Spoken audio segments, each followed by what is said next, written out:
വിശ്വാസവഞ്ചകർ അവമാനമേൽക്കേണ്ടി വരുമെന്ന സങ്കീർത്തനം 25:3 പറയുന്നുണ്ട്. വിശ്വസിക്കുന്നവർ അനുഗ്രഹിക്കപ്പെടും.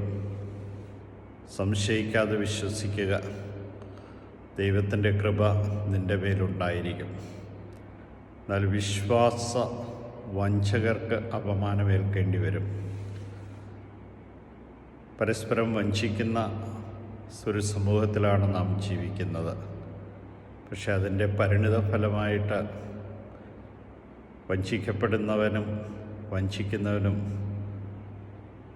അപമാനം ഏൽക്കേണ്ടി വരുന്ന സാഹചര്യത്തെക്കുറിച്ച് ഓർമ്മിപ്പിക്കുന്നുണ്ട്.